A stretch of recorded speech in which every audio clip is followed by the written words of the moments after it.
Thank you very much, and thank you to Joel and to Erica and John for inviting me. The idea, I just had to come and see the conservative forum of Silicon Valley. I thought we were going to be meeting in an underground bunker which, as a conservative from Hollywood, I would have felt right at home. This is actually a slightly different talk than I usually give. As I've done this more and more, I've come to realize that I have to follow two rules. Am I being heard? Yes. Tilt this up a little. Yeah. Okay. I've come to follow two rules. The first, I have found that if you want people to take you seriously, you have to take yourself seriously. And the second rule is never take yourself seriously. I used to give a speech where I would exhort conservatives to pay attention to the culture. I would point to the movies and to late night comedy and to the news industry and to the academy and point out that all of these left-dominated, left-monopolized industries and institutions are churning out this left-wing atmosphere that changes the culture and the population without our even knowing it.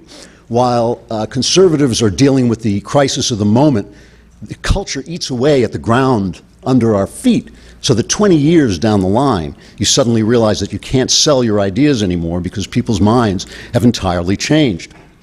And I would tell stories, about my own career, both as a novelist and as a screenwriter in Hollywood. And I would talk about a book I wrote called Empire of Lies. When I wrote a book called Empire of Lies in 2008. And at that point, I was a multi-award-winning crime novelist who had written bestsellers. My books had been made into movies by Clint Eastwood and Michael Douglas. I was selling scripts, multiple scripts to Hollywood each year.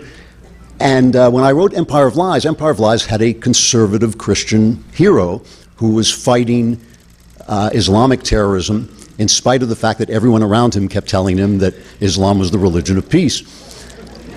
And when I finished it, when I put the last period on the novel, I walked into the bathroom and I looked in the mirror and I said to myself, are you ready to live without ever winning an award again, without ever getting a good review in a mainstream venue again, possibly without working in Hollywood again? I thought, yeah, I'm ready for that. Well, just so you know, just so you understand that I'm not making this stuff up, the novel before Empire of Lies, I think it got dozens of positive reviews that were published in hundreds of mainstream venues. Empire of Lies came out and got one review that called me a right-wing crackpot, basically. And it actually did very well because Glenn Beck, God love him, picked it up on camera and said, buy this book, you must buy this book. But after that, as I became more and more vocal, my Hollywood career dried up, and it just became more and more difficult for me to operate in the mainstream entertainment world. And so I used to go around and make speeches and say, we need conservatives to stop worrying so much. There are all these think tanks about law and legislation and the courts and all this, but there are no think tanks about the arts. There's nobody studying the arts. We need think tanks. We need infrastructure. We need reviews. We need awards because artists love awards. We need grants. And I would finish this speech and I would look out at my conservative friends, and I used to say that I was getting the same look from them that I get from my wife when I explain to her that when you buy something on sale, it still costs money. Because my wife would look at me and the look sort of says, gosh, you're cute, but I don't understand a word you're saying. And I started to realize that this actually had something to do with the nature of conservatives. There's a wonderful lyric. I don't know how many of you are familiar with Gilbert and Sullivan. They wrote these hilarious operettas in Victorian England. And they wrote one called Iolanthe, which has the lyric, I often think it's comical, fa-la-la, how nature always does contrive, fa-la-la, that every boy and every girl that's born into the world alive is either a little liberal or else a little conservative, fa-la-la. In other words, we are the way we are in part because of the way we're born. It's something about our nature, and I think conservatives naturally feel that there's such a thing as truth, and therefore they feel that facts are a path to truth. I think leftists are far more involved in telling emotional stories, and so they're good at the arts, and they know more in their heads that the art matter, that the arts shape people's lives. Conservatives are also very good at predicting disaster. We tend to be able to see how any change in society is going to lead to the complete destruction of our country. And we do this naturally, and since society is always changing, it's always a catastrophe. So you say, you could say to somebody, well, I oppose gay marriage or I'm for gay marriage, but your real conservative will say, well, marriage is a central pillar of freedom and a free society. If you allow gay marriage, you'll change the definition of marriage. Marriage will collapse, the society will collapse, and everyone will die. And it's very hard to sell the arts to people when you realize that everyone will die. So anyway, after a while, I stopped making these speeches. But surprisingly, and in accordance with good conservative principles like capitalism and hard work and self-reliance, without support, I continued to work very hard and find ways around the mainstream. So I started to do podcasts, I started to do satire videos on YouTube. I wrote a movie that was in an app. I couldn't write movies for mainstream studios, so I wrote a movie that was in an app and was delivered to your iPad. This year, I put out a novel as a podcast, as a serial podcast. It's still going on. It's called Another Kingdom, if you want to go on iTunes and download it. It's got over 200,000 downloads, which, if it were a novel, would make it a massive bestseller. So, and then after a while, I looked up and I realized that a lot of my friends were doing this. A lot of conservative artists were doing this. And the culture was actually starting to change. It didn't look like I thought it was going to look. I thought it was going to look like people like us would start buying studios and buying TV stations. It didn't look like that at all. It looked very much like the American Revolution, because when I wrote this book, Empire of Lies, I was talking about this leftist structure of communication. But suddenly the Empire of Lies had a bunch of little guys popping out from behind trees and rocks and taking pot shots at them. And suddenly you could say a lot of things that you couldn't say before. So today, and I know bringing good news to a meeting of conservatives is like running naked through a church, but today I want to talk about the culture as it affects you and as it affects me, and why we're fighting this fight, and why I think, and how I think you can fight it too and help us out. My speech is called The War Against Reality, and it's in 3 parts. And the first part is called 6 Impossible Things. Now, I'm looking out at you. I see that some of you are old enough to remember what a book is. And some of you may even remember that there was a book called Through the Looking Glass, where Alice from Alice in Wonderland spoke to the Queen, and Alice said to the Queen, "You simply cannot believe in impossible things." And the Queen responds, "I dare say you just haven't had enough practice. When I was your age, I always practiced for half an hour a day, and sometimes I'd believe as many as 6 impossible things before breakfast." So I want to list 6 impossible things that the left expects you to believe. Now, everybody believes some impossible things. I believe that a Jewish carpenter rose from the dead. I'm not even sure there is such a thing as a Jewish carpenter.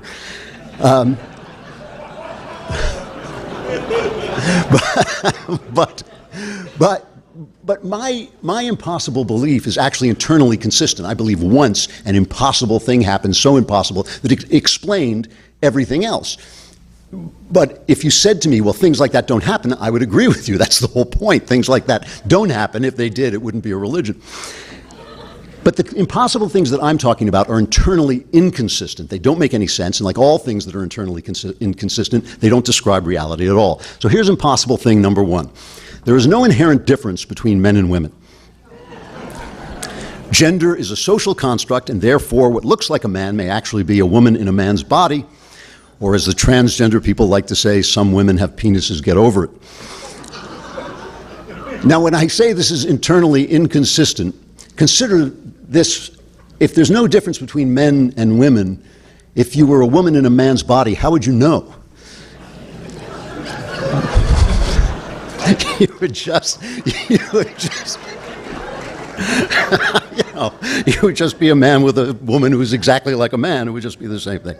And of course, it's completely against all common sense and observation. And throughout all of human history, women and men in every single society, this is what's called the human universal, women and men in every single society have done different things. They have had different jobs. So in order for this to be true, you would have to believe that at some point back in time, men and women were exactly the same, and then a gigantic conspiracy got together and decided that from now on, men were going to smoke cigars and lie about how much sex they get, and women were going to talk about clothes and make no sense during domestic arguments. So, I'm going to get chased out of here by the end of this. Here is impossible thing number 2. We must not be racist because people of different races are all essentially the same. But we must support diversity because people of different races are all essentially different. Well, the reason they can sell this idea is because they keep saying diversity is our strength. That's simply not true. Our strength is our creed, which allows people of different races to come together under our creed. This is the only way diversity works. We're the only multicultural society since Rome, and they had the same idea. We have a creed. All men are created equal, endowed by their creator with unalienable rights. And as long as you agree with that, it doesn't matter whether you're black or white or yellow or Elizabeth Warren, you are one of us. But if you think about this, this has a corollary. There's something that grows out of this, which is that we have to protect our creed. We have to protect our creed. This is what makes us strong, and that means that, well, maybe it's not always such a good idea to allow people in who don't share our creed or are hostile to our creed. Maybe we want to control how many of those people come in, because this is what makes us a diverse society. And that brings me to impossible thing number 3, which is that Islam is the religion of peace. Now, this is internally contradictory because the only people who ever say Islam is the religion of peace are the people who are being attacked by Islamics. You know, I mean, let me read you a statement by Abu Bakr al-Baghdadi, who ran ISIS until Donald Trump and his friends wiped it off the face of the earth. Funny, and it took like 9 months, you know, after 3 years. Baghdadi says, Islam was never a religion of peace. Islam is the religion of fighting. No one should believe that the war that we are waging is the war of the Islamic State. It is the war of all Muslims. But the Islamic State is spearheading it. It is the war of Muslims against the infidels. Now, I want to read you a statement by David Brooks. David Brooks, you know him. He's a writer. He's a fake conservative writer for the New York Times op-ed page, or as I call it, Knucklehead Row. David Brooks, in March of 2016, now you may remember in March of 2016, that's when the Belgium terrorist attacks took place, but those were only one of over 30 attacks.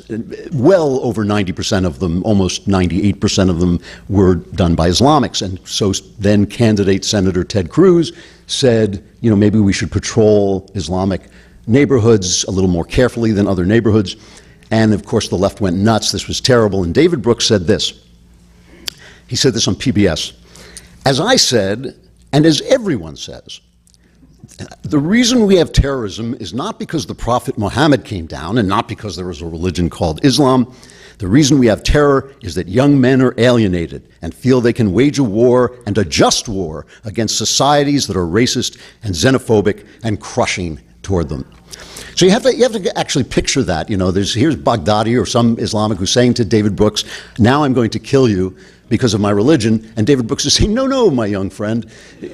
You know, if only you were sophisticated as a writer for the New York Times, you would realize you're not going to kill me because of your religion, you're going to kill me because I oppress you. And the guy's saying, no, no, really, I'm a grown-up with my own religion and my own philosophy and my own motivations, and that's why I'm going to kill you. And David Brooks is saying, no, no, no, no, no.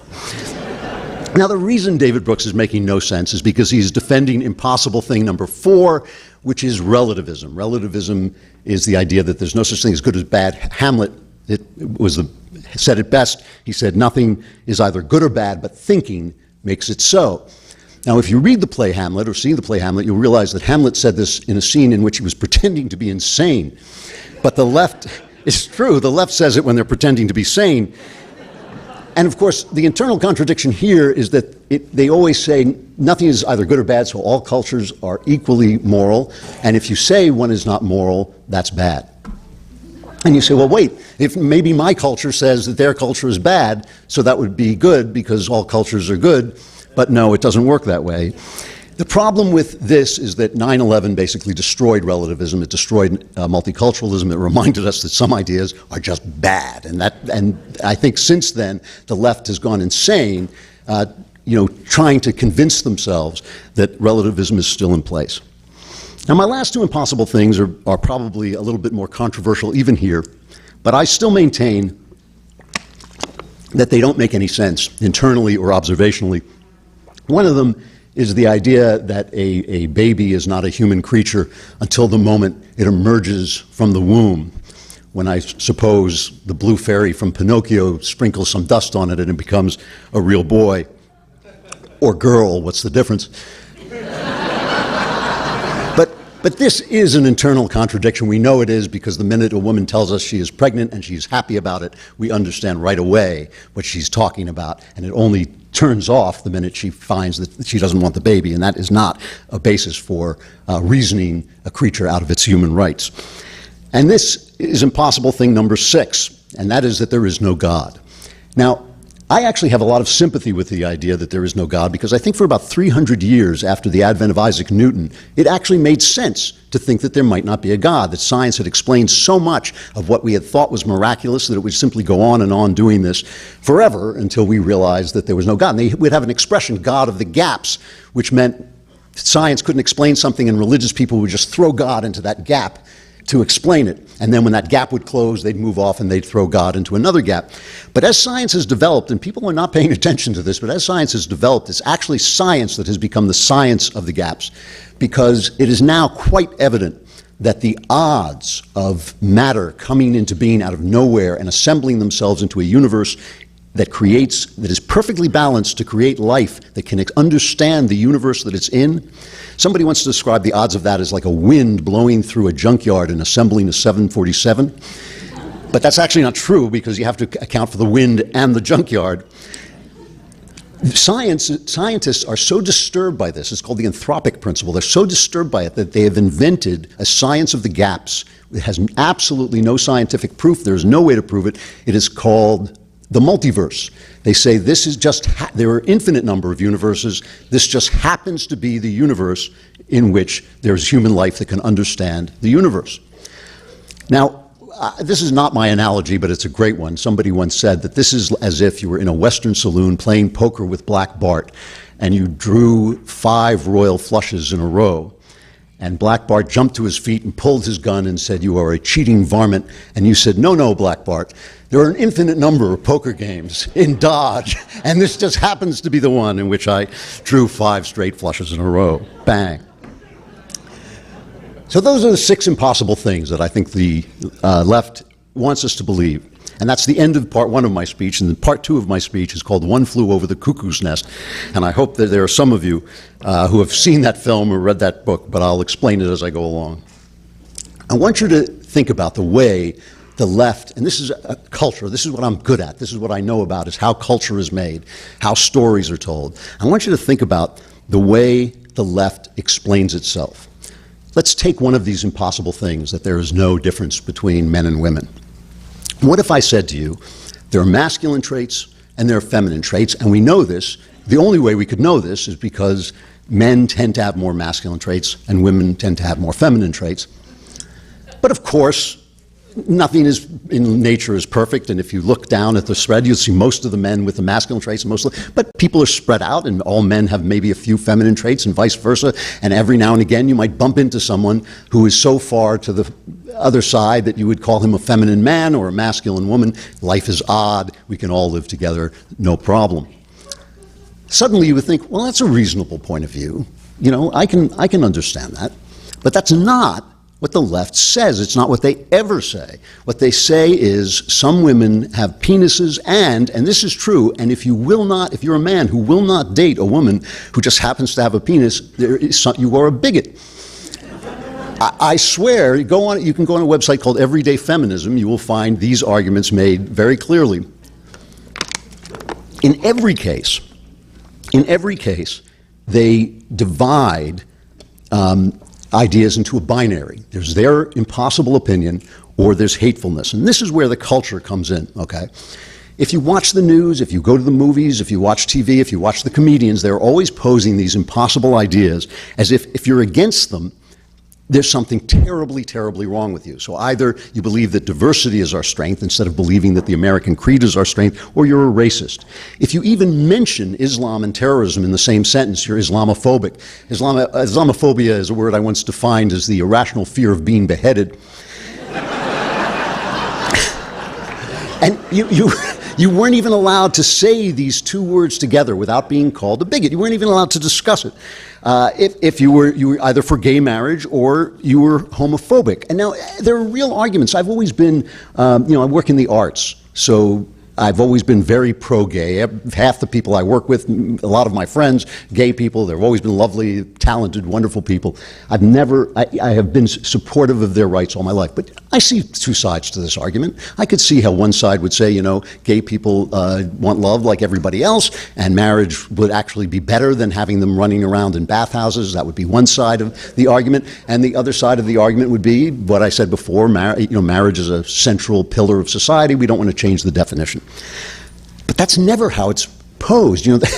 There was a movie called Perfect Stranger in 2007 with Bruce Willis and Halle Berry. And I was in a hotel room with my wife, and I was going through the TV, channel surfing through the TV, and I came upon this movie, Perfect Stranger. And it was just beginning. It was a thriller, and I'm in the business of writing thrillers, so I started to watch it. The opening sequence, Halle Berry plays a crusading newspaper reporter, crusading investigative reporter. Opening sequence, she walks up into Congress, she knocks on the door opens and swings shut, and you see on it the name of a senator, and underneath the senator it says R in parentheses. And I turned to my wife and I said, he's opposed to gay marriage and she's going to prove that he's going out with little boys. Within 3 minutes, I was proved exactly right. Now, I love doing this because my wife says, how did you know, And I said, because this is what they're doing. This is what they're selling. They're selling the idea, not that gays should get married because this, and this. They're selling the idea that either you believe this or you're a bad person. You must be either, latently homosexual or you're hiding this. Let me read you a question that Shepard Smith, the Fox reporter, asked Rick Santorum when I believe he was running for president. Rick Santorum is a Catholic. He opposed gay marriage. Let me just listen to this question that Shepard Smith asked him. He said, how much longer do you think being anti-gay rights is going to be something that's a conservative principle? And when do you think that folks like yourself, who have said having a gay marriage is a bit of a hit to faith and family in America, how long do you think it'll be before you catch up with the rest of the country and realize everybody's okay? So, how is Santorum supposed to answer that question? How is he supposed to get to the point where he can explain his argument? I'm sure he's not, I've actually talked to Santorum at length. He's not a hateful man. I'm sure, he had something to say, but how do you even get there? This is why there are certain movies that simply will not be made. When was the last time, I can actually answer this question, when was the last time you saw a movie in which a courageous businessman brought jobs and money to a community while defeating the evil environmentalist from the EPA, okay? Now you laugh, see, this is what I mean. You laugh when I say that as if that's absurd, but that happens more than the other way around, right? And there actually was a movie, the original Ghostbusters basically has that plot. But you laugh when I say it because it's just so absurd that they would do that. When would you see a movie in which an American community hears that a Muslim is coming, they get together and say, look, this is America, we've got to welcome him in. They welcome in the Muslim guy and he starts the plot to kill them. You would never see that film, but that could happen too. It's not only will these films never be made, even silence is unacceptable. I mean, Taylor Swift, probably the most popular pop singer in America, hasn't come out and talked about her politics at all, and they're attacking her for not stating her politics. She's a singer. She sings pop songs, and they're saying it's not okay. They've actually written articles called "It's Not Okay for Taylor Swift to do this." And of course, you all remember, I'm sure, when Jimmy Fallon, the comedian, had Trump on his show and tousled his hair and kind of treated him as one would treat a guest, and they just and didn't talk to him really about politics at all, and they absolutely excoriated him and heaped hate on him until he had to come forward to keep his job, to keep his place in the world, and say, I hate Donald Trump too. The idea here is to create a taboo, a border on what you can think and what you can say. And the fact that you laughed when I put forward that idea about a businessman and an environmentalist, that shows that that taboo is actually in place. This is called the Overton Window. You've probably heard of it. It's the Overton Window is known as the Window of Discourse, and it's the range of ideas that are tolerated in public discourse. The left owns the movie business, it owns TV, it owns comedy, it owns the news, it owns the academy, and it uses that ownership to close the Overton window so that you can't get outside these crazy ideas. And when you believe in impossible ideas, when somebody forces you to believe in impossible ideas, anything you do is wrong, can be wrong. And so essentially the people who set the ideas are the people who decide what's wrong. So take, for instance, Barack Obama, 2008, 2010. He got up and he made a speech in which he said, he was at an interview really, and he said, I believe as a Christian marriage is between a man and a woman, and it's a sacrament and God is in the mix.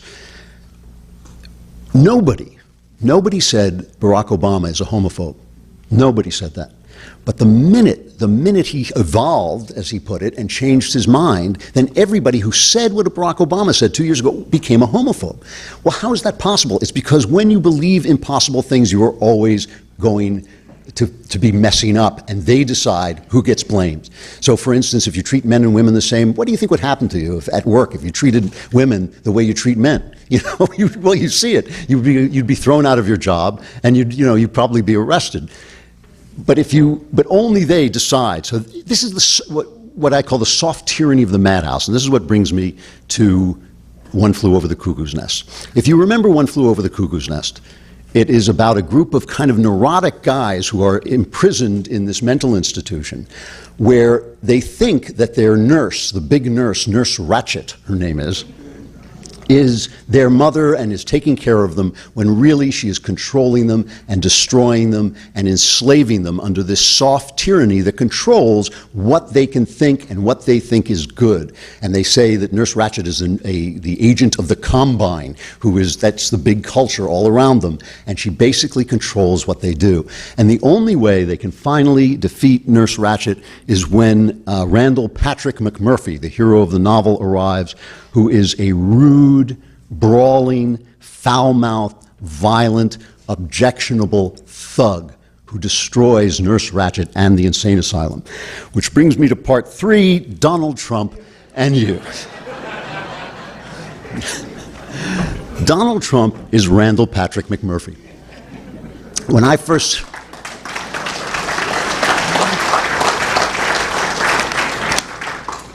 first saw this guy, I hated him. Now, I'm a New Yorker. I knew who Trump was. I actually admired some of the things Trump did in New York. You know, people don't remember. I was in New York in its worst days, and they don't remember he invested in New York when New York was collapsing, changed what the skyline looked like. But I just hated him. He was a bully. He called people names. He said stupid stuff, and I just couldn't tolerate him. I opposed him in the primaries. I even wrote an ad for Ted Cruz. I don't know if you guys remember that Ted Cruz had an ad that was about to come out, and they canceled it because they found out one of the actresses in it was a porn star. I wrote that. I wanted to write my political memoir, A Porn Star Ruined My Political Career, but I didn't. But anyway, I opposed him. And then when he won, when he actually stunned me and won first the primaries and became the candidate, I thought very long and hard about it. And I said, look, I think that it's a binary choice. One of them is going to win. One of them is going to lose. I think that Hillary Clinton is Nurse Ratched. I think she actually would have meant the end of the American experiment. She opposed the Second Amendment. She opposed the First Amendment. I did not think we could survive, especially after Scalia died. It was an easy decision, but it was a simple decision, but it was a hard decision for me because I seriously disliked Donald Trump. I'm getting to that. I'm getting to that. When Trump won, I had my podcast, and I went on my podcast and said, look, this guy didn't work for me before. Now he works for me. This is day one. I'm going to judge him from this day forward, and I'm just going to say what I think, and I'm going to follow him along. I think the usual thing that people like me say now is they say, well, he has done a lot of good things. And, you know, it's really been the best year conservatives have had in a long time. I mean, and this is something, you know, I mean, no matter how you feel about Trump, this is just true. The destruction of ISIS, the economy, 60 judges that are all constitutional judges. You know, if this tax bill passes, I think this is going to be, it's a flawed bill like all bills, but I think it's going to be a positive thing. But everybody who is a kind of intellectual conservative, if I can use that word, says, well, I like what he does, but I can't stand the tweets. I can't stand the tweets. I can't stand the rudeness. I can't stand the brashness. But I've actually come to feel like, nope, he's got it right and I got it wrong.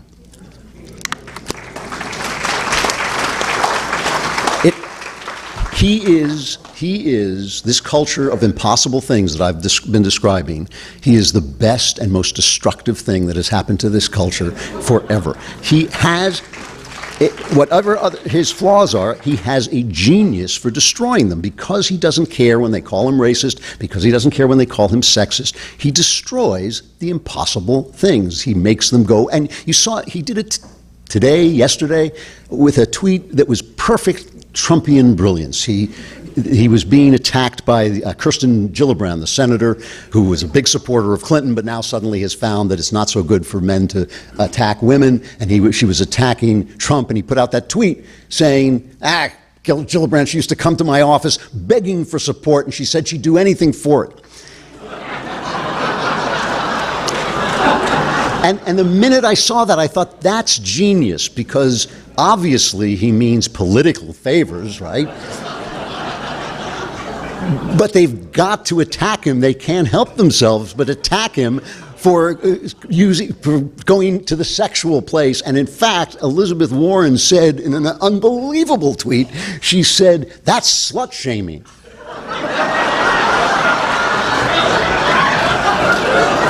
So my colleague is a slut, but you shouldn't make her ashamed of him. This is a kind of genius. It is a kind of genius. So this brings the question of what it is. This is a moment, a revolutionary moment. And I don't believe Trump created this moment. I believe I created this moment. I believe me and all these little guys taking pot shots at what could and couldn't be said undermined this structure of impossibility, and Trump, with his unbelievable genius for opportunity, saw the opportunity and drove his monster truck right into that structure and knocked it the hell down. So what does this mean for us, for the ordinary person? Because I don't want to be rude. I don't want to call people funny names. I really don't. I don't want to turn on my allies like he does. I don't want to call people out on what did Lindsey Graham said he kicks every dog that barks at him. I don't want to live like that. But I do want to take advantage of this. And here's what I just want to conclude with this, that if you really study the left, you see that almost everything they do reaches the opposite goal of what they say and intend it to do. So, for instance, they call you a racist no matter what you do, and they attack whites, and they say we have to give special treatment to blacks. I went and gave a speech to Oberlin College, and they actually have a segregated dorm for black people. I know, only I was appalled. I mean, I was saying, like, what on earth? Because they reach the opposite conclusion. Why does that happen? It happens because they see themselves as victims of more powerful people. So black people are victims of the more powerful whites, and they adopt the values of the more powerful, thinking that that will give them power. So they say, well, if white people have been racist to blacks, as they have, we will turn that around and we will be racist to whites. And that will even it out somehow. That's going to even out the scales. But of course, all racism goes in one side of the scales. And only being fair to everybody goes in the other side of the scales. We have to be careful not to adopt the values of the left, even as we fight with them. And I see us doing this all the time. Let me pick on feminism for a moment, because I'm an actual anti-feminist. I'm an individualist, I believe. Well, oh, wow. I'm an individualist. I believe everybody should do whatever he or she wants to do. But I think feminism is a toxic philosophy that destroys the relationships between people and one of the greatest consolations of life, which is the relations between the sexes. When I hear people argue with feminists are always saying women should be strong. She's a strong woman. This is strong. I mean, they're so obsessed with the idea of women being strong that when Wonder Woman came out, several feminist critics wrote that they wept. They wept to see Wonder Woman win World War I when men couldn't do it. And I thought, yes, but that didn't happen. It's a movie, you know? And in fact, when you see a woman exhibiting, and you see this, by the way, on TV all the time, in the movie Titanic, in The Mentalist, there are all these 5'4", 75-pound women punching men, and the man goes flying out the back of the door. Don't try that at home, you know. And they're always talking about strength. But really the fact is, when you see Rosie the Riveter and she's making a muscle, she's doing something that any man of her size and weight can do better. She's actually adopting the values of men, and she's not going to be able to compete. Of course, there's going to be a woman who can compete, but in general, this is not, it's not something that is one of women's strong points versus men, if there is that kind of battle to be had. I would like to just propose another idea, that maybe there's such a thing as femininity, which is of great, great value to the world. Maybe, you know, the other day at work at the Daily Wire, one of the young men, most of the people I work with are half my age, one of the young men came up to me and he was disgruntled because a young lady who worked in the back, wonderful young lady, I'm going to make up a name for her, I'll call her Susan, but that is a made up name. And he said, Susan asked me to kill a spider. Why do I have to kill a spider? And this, it kind of made me laugh because my wife has a young woman who does kind of light housework around the house, and she's afraid of spiders. She's always asking me to kill spiders, and I'm always killing spiders. And I walk by, she says, would you kill the spider? And the funny thing is I'm kind of afraid of spiders. But it never occurred to me not to kill the spider, and it never occurred to me to wonder, why do I kill the spider? So when this young guy said, why do I have to kill the spider? I said, you have to kill the spider so Susan can be a girl. You like Susan being a girl. It makes the office a better place. It makes life a better place. It makes the world a better place. Kill the damn spider.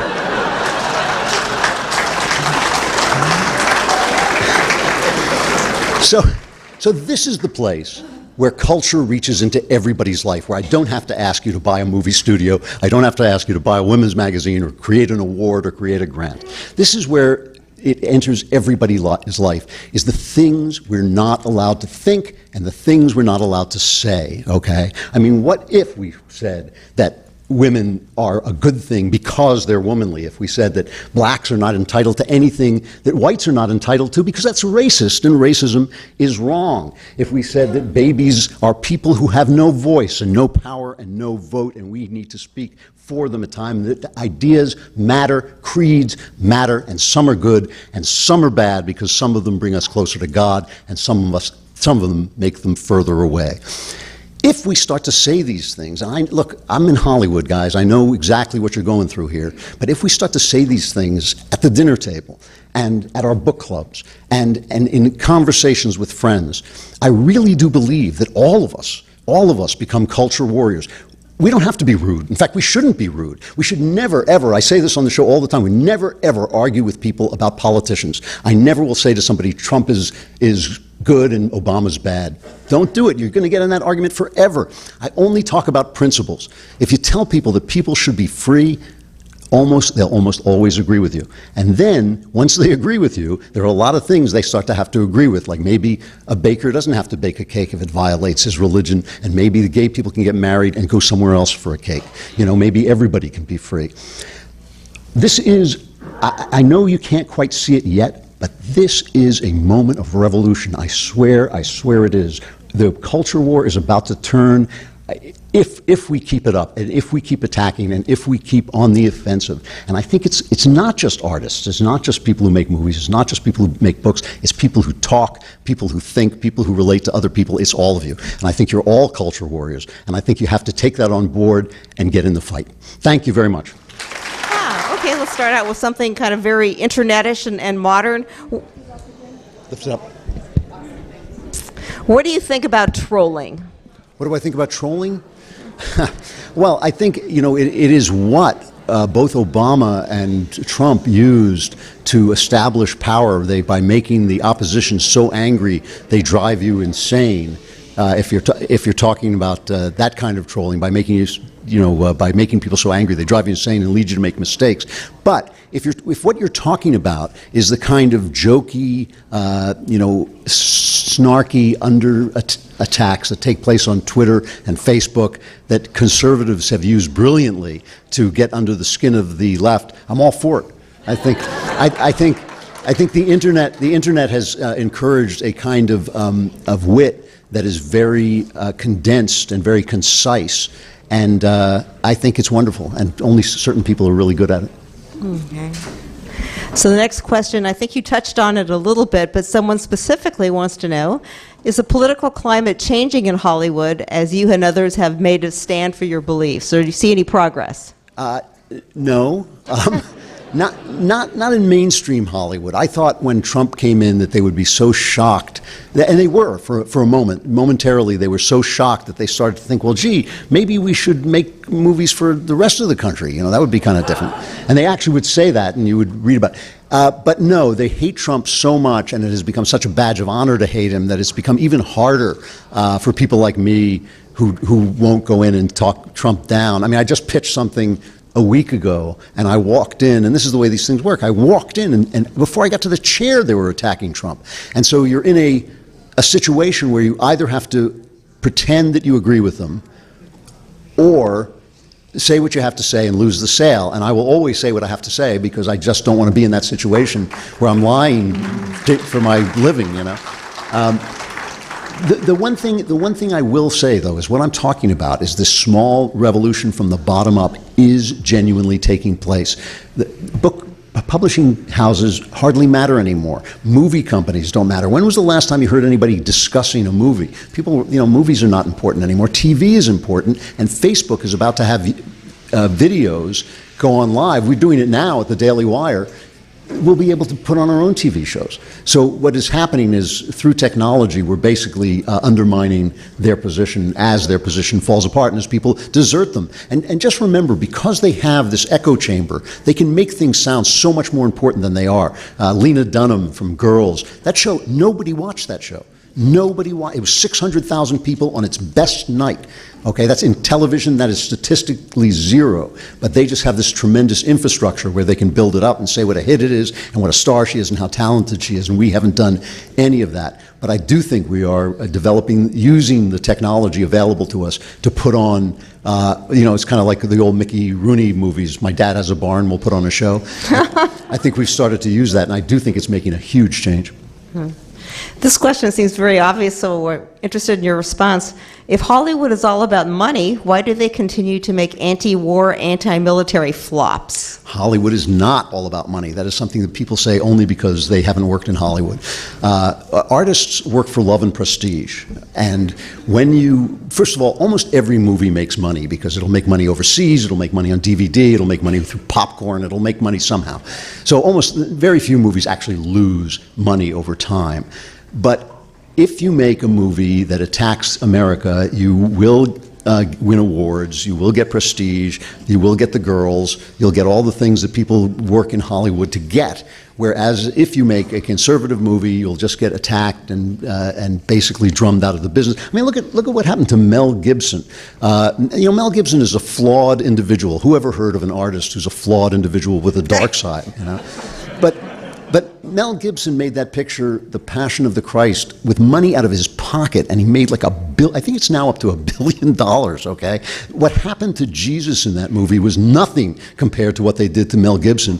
Simply And it had nothing to do with Jews any more than Roy Moore has anything to do with girls. I mean, it had to do with getting him for promoting Jesus in a beautiful movie. That's what it was about. And so it's just not worth it to people to take that on. And the money part of it, yes. I know you want me to be quick on the question, but I'll just give you this one example. They must have made a dozen movies against the war on terror while the war was going on, which I just thought was appalling. They all lost money, every single one of them. And the New York Times and Variety, which is our the show business trade paper, both wrote articles saying audiences just aren't interested in the war on terror. Well, in their movies in the war on terror, our soldiers were rapists, our soldiers were murderers, we were the bad guys, the innocent Muslims were being killed, Republicans were evil, and they all bombed, and the New York Times said, well, audiences just aren't interested in the war on terror. Then Clint Eastwood made American Sniper, a complex, beautiful, one of the best films of the last 20 years, a complex, beautiful film in which the Americans were the good guys. It wasn't a jingoistic picture, it wasn't a black and white picture, but the Americans were good, and the people who believe in killing people over religion were bad. People showed up in droves. The New York Times and Variety both wrote articles saying, we thought people hated movies about the war on terror. They say they live in a bubble. They live in an iron lung. They live in, and they like it there, and they built it, and so they're not coming out. And it's not all about money. It's really not. That's very enlightening. Thank you. Somebody would like to know, how many college campuses do you perform at, and what's your experience? I very rarely do this. I mean, I did this for Erica. I very rarely go out and talk.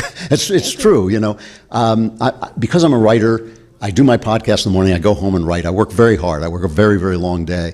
But I have gone to one or two colleges, and the experience is, I find it really sad. I feel these kids are being abused. They're being abused by their professors. You go to a college, you should learn about ideas.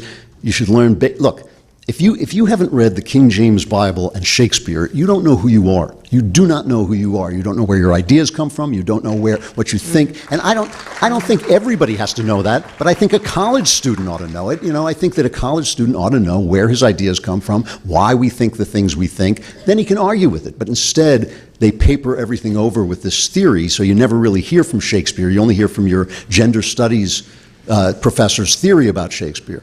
And I think these kids have been stripped of all capability to reason, and it's very sad. I mean, I was at one college where I was talking, and he was a gay guy or a transgender guy, I don't know what he was, and he was dressed in this really ugly way, and he was sprawled out on this, on this chair, and he was heckling me the entire time, and I kept saying to him, hold on, and I will answer all your questions. When I'm done speaking, it'll be your turn. And of course, the minute I was done speaking, he ran away, and so did all the other hecklers. And at one point, the guy, I said something about being sympathetic to gay rights, and he said at the top of his lungs, thank you. And I thought, you think people hate you because you're gay, but they hate you because you're a lout. And I think these kids are being deprived of their own civilization. I think it's just appalling. Well, it's too bad that college campuses could really use you. And the next question I'll go if they call. I will. Right. Yeah. That's great. I'll give a great recommendation, I'm sure. If we go down one more level, someone wrote in, how can a high school student fight the culture wars? If you think you're a teenager? The thing is that normally when people ask me this question, I get asked this question more than any other question. How can I fight back? How can I fight the war? Now, I feel that what they're really asking me is, how can I fight back without consequences? And the answer is you can't. That's what makes it a fight, and I think that you have to ask yourself, just like I ask myself, are you ready to live like this? Are you ready to go without? Are you ready to go without the praise of your teachers? Are you ready to go without, this school that's not going to take you because you're a conservative, you're an outspoken conservative? I will tell you this, I truly did lose a lot of income by becoming a loudmouth conservative. What I didn't lose ever was a single night's sleep, ever, because I just think it's just, I mean, to put it bluntly, living a lie is a crap life. It's a crap life. I mean, living the truth and speaking the truth politely but relentlessly is a good life. It makes you happy. It makes you joyful.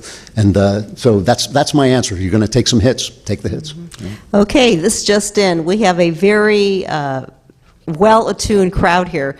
We have a card that says, Roy Moore just lost. Did he? Good thing or bad thing? Or a little both? It's a bad thing. I'm not a Roy Moore fan, and I wasn't a Roy Moore fan even before the allegations against him. I never cared about the allegations against him because I have no capability of judging whether a 30-year-old attack is true, a 30-year-old allegation is true or not. People use this word credible. You don't know whether somebody's credible or not. You have no way of knowing. None. Zero. No way at all. You think you do. If I could just interject, the only way you know if it's not credible if you're standing next to Gloria Allred. Yes, that makes you less credible. I don't like Roy Moore because I don't like some of his politics and I don't like the way he behaves. I don't think he's truly a conservative guy. I think he's putting on a show to a degree. However, we needed the vote. We got played. We got played by a bunch of people. You think any Democrat was fighting Roy Moore in order to protect women's rights? They were fighting him because they wanted the vote. I think, what they do is they mess up, they conflate personal morality with political morality. I want one thing from my government, less of it. I want one thing from my government, I want freedom. I don't care what Roy Moore, that's one of the things I don't like about Roy Moore. I don't care what he thinks about sodomy. What is that any of his business? I don't get it. Why is that any of his business? But what I want from my politicians is guys who will vote for less government. More freedom. That's what I want. He would have done it. Doug Jones won't do it. We got played. They got us in an emotional state over things we don't know anything about and things that don't actually matter. I mean, I don't think Roy Moore is going to be chasing women around Congress any more than the rest of them are. Probably less at this point. And so I think we got played, and I think it's a bad thing. Okay, so we'll see what happens. I think it just fills out the term for 2 years, though, I think. So we'll see what can happen after that. So there's a little bit of a tangent here. Your thoughts on libertarianism and Rand Paul? Okay. You're a fan? I'm basically a libertarian, I think. I cannot, my only non-libertarian thing is about abortion because I simply cannot convince myself that a baby's not a baby. I just can't. I've had this argument. I have had this argument with people, and I lost it. And I do not lose arguments very often. And every time I've tried to have the argument in favor of abortion, I just lose the argument because it's not an argument you can make. Otherwise, I'm a libertarian. I want everybody to do what he or she wants. I'm an individualist. I believe that each person has the right to his or her own life and his or her own choices. I may think you're making bad choices. I'm not going to tell you that every choice is a good one, but I want you to be able to make those choices. I don't like Rand Paul. I don't believe in him. I think he grandstands too much for me. I mean, I think when they were talking about the health care bill, the Obamacare bill, I would have taken anything that weakened that bill. I think that bill is an atrocity, and I would have taken anything. But first he said, we need to repeal and replace. Then he said we need a straight repeal. Then it was repeal. Whatever they brought him, it wasn't good enough, and he was parading his purity. I don't dislike him. I don't hate him. I just don't have that passion for him that I know a lot of libertarians have because I'm not sure I quite trust him. This next question is, again, it's a little tangential, but someone wants to know, what role do you see for Eastern Europe play for the fight for the right, or just take it into international? Are there some countries that are doing things better, or some regions that are doing it better than us? I mean, I think that, the question of Europe, I believe Europe is dead. I believe Europe has been dead basically since 1917, basically since World War I. Do not believe it is a living culture anymore, and I believe that the Islamics who are moving in are basically just devouring a corpse. That's what I think. I lived in England for 7 years. I love the country more than anything, more than any country but this one, but I just don't think that Europe is a living entity in the way we think of the great days of Europe, which lasted from about 1500 to the end of World War I. European countries are racial entities. England is England because of the Angles. France is France because of the Franks. Germany is Germany. And so they don't have our argument that we can invite in anybody who will share our creed. That's an American idea. They've adopted that idea because America is so successful, but I'm not sure it works there. Now, I am passionately anti-racist. That's one of the reasons I hate the left so much. They make everything about race. I think nothing is about race. I think we can all live, people are different. I think if we understand the American creed, we can all live and disagree and be together and be free, and that's fine with me. I seriously could not care less. But I'm not sure that England remains England if it's not filled with English people. And I think that they have a right, certainly, to question the immigration policies of a disdainful, arrogant, out-of-touch elite that has forced these things on them without consulting the people. And maybe they would say different things than an American would say, things that I wouldn't like. I mean, when I lived in England, I found people shockingly racist and anti-Semitic. When I lived in England, my friends would say things, words would come out of their mouth that if they came out of the mouth of an American, I would just fall down. But they have a different country, they have a different culture, and I think they have a right to that country and a right to that culture, and they don't have to imitate us. And so I'm impressed, with the Poles, basically, for standing up to the EU. I think they should continue to do it. Yeah. I did that. And we'll do a couple more because I know we have a big group here, and I don't want the evening to get too late with the book signings. What did you think of the movie with Clint Eastwood and Michael Douglas? Did you like it? Oh, well, I always, one of the great mystery writers of all time, and one of the guys that I was inspired to become a writer by was a guy named James M. Cain. He wrote The Postman Always Rings Twice and Double Indemnity. He was a great, great writer, and they made his books into wonderful movies. One of the movies, Double Indemnity, is actually better than the book.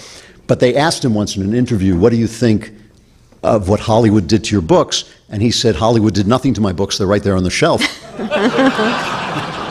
And I've tried to take that attitude. It can be a little difficult. I thought Don't Say a Word was a good run-of-the-mill, B-movie thriller. It was immensely successful. I thought they did a good job with it.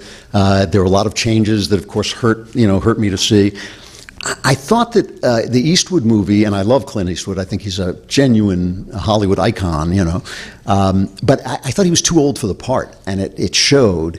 And he was also, his directorial style is very slow, and it was a very snappy, fast, piece. It has beautiful things. Oh, and the other thing about it is, the book is called True Crime, and the movie's called True Crime. And True Crime is about a white man who is put on death row for racist reasons, okay? Or at least the reporter thinks that he's racist. And the reporter is Donald Trump. The reporter is, this was written way, way before Trump, but he's just a politically incorrect bad guy. He's a loudmouth, he's unfaithful to his wife, he's a terrible human being. But because he's a terrible human being, he can't be constrained by political correctness, and he sees what nobody else can see. And in the movie, they changed the convict to a black guy. Oh. And the writer said to me, we just couldn't do it. We just could not do the story, and it makes no sense. The story makes no sense. So I had more problems with that one. It's good for me. I mean, it sells books, so it's like fine. But Don't Say a Word is good, and there have been a couple of others made out of things I've done that have been good. The best movie I've been involved in, I wrote the script to a Simon Brett novel called Shock to the System with Michael Caine. That movie, which was made back in the 80s, still holds up and is a really good film. That's great. Yeah. That's good.